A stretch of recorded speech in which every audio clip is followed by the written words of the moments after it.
Video को like करिएगा, support करिए, फुल सपोर्ट करिए, पूरा लास्ट तक वीडियो को देखिएगा, तब जाके बात को आपके समझ में आएगी।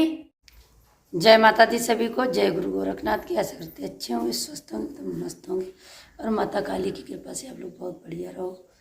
तो देखो आज हमने पूरा मतलब क्या करने जा रहे क्या नहीं करने जा रहे ब्लॉग नहीं बनाया है, क्योंकि मेरी थोड़ी तबीयत जो है ना, कल हवन करने के तो सर हवा की वजह से ना थोड़ी सर्दी सी महसूस हो रही है। फिर रात को नहाया इसलिए तो ये हवा नहीं लगती रही सर में, इसलिए थोड़ा अलग।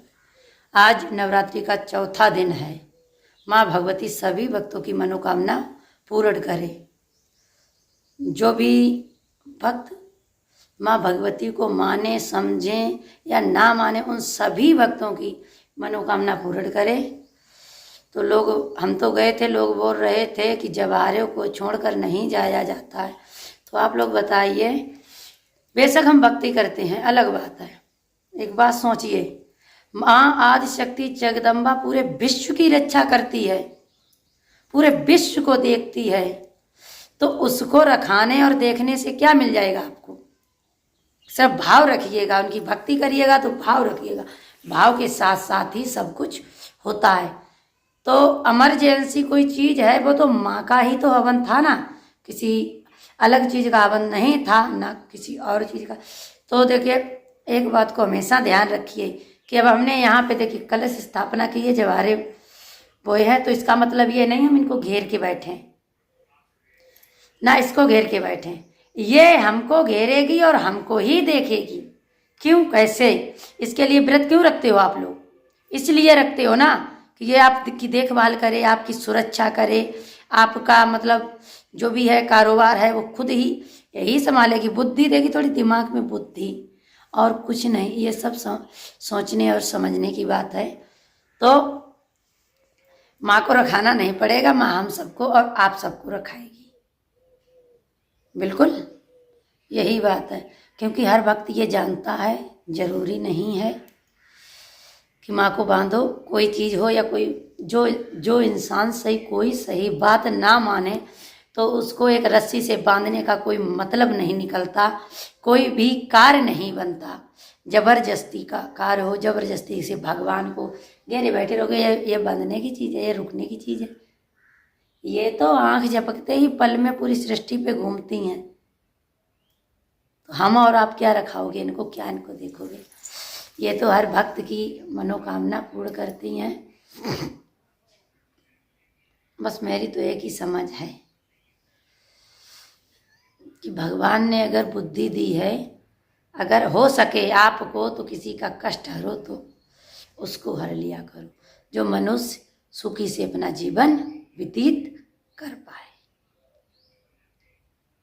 क्योंकि ये थोड़ा इसलिए पूरा नहीं दिखाया, मतलब कि हाँ वैसे बनाते लोग, वैसे नहीं बनाया मैंने, इसलिए कि ये बात हमारे सामने आई कल। क्योंकि मेरे पास जो मरीज आए थे, हम थे नहीं घर पे, तो उन्होंने ये बात बोली थी कि वो लोग माता को घर पे बिठाए हैं, पीठ देकर चली गई हैं। तो हम क्या रात बिताने के लिए थोड़ी ना गए थे, हम तो अपने हवन करने के लिए गए। सूर्यास्त होने से पहले ही माँ के पास आ गए। तब तक के लिए हम अपनी बेटी यहाँ छोड़ के गए थे। हमारी बेटी ने पूरा दिन देखभाल की, यहीं रही, और हम हवन करके वापस आए। तो बताओ, वैसे भी क्या ये चीज़ इनको, लोग जब आते हैं घर पे आ जाते चले जाते, क्या वो पीठ नहीं देते हैं? और रात बीत जाती है, उसी को पीठ देना कहते हैं। या कोई पहले से आ जाए आपके घर पे, जैसे नवरात्रि चालू हैं, आपके चालू नहीं है, आपके घर पे आए हैं, अगर उनको जाना है तो आप जवारे जो जवारे जो होते हैं, जो बह जाते हैं ना, उन जवारे बह जाने से पहले चला जाए तो सही, उनको पीठ देकर नहीं जाना चाहिए। या मतलब कोई रिश्तेदार रुका पड़ा है और नवरात्रि में तुमने जवारे बहे और चला जाए, इसको कहते पीठ देकर नहीं जाना चाहिए।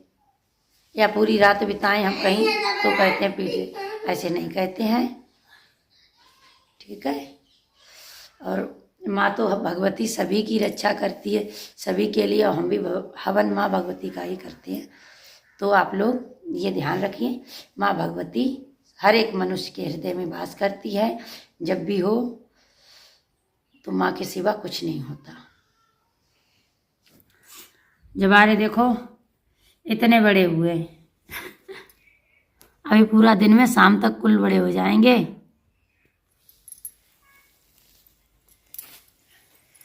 माँ ही अनमोल है। सभी को जय माता दी। और फिर भावना जैसी जाकी होय भावना जैसी, ताकि होय कामना तैसी। जैसी भावना होगी वैसी मनोकामना भी होगी, ये ध्यान रखना।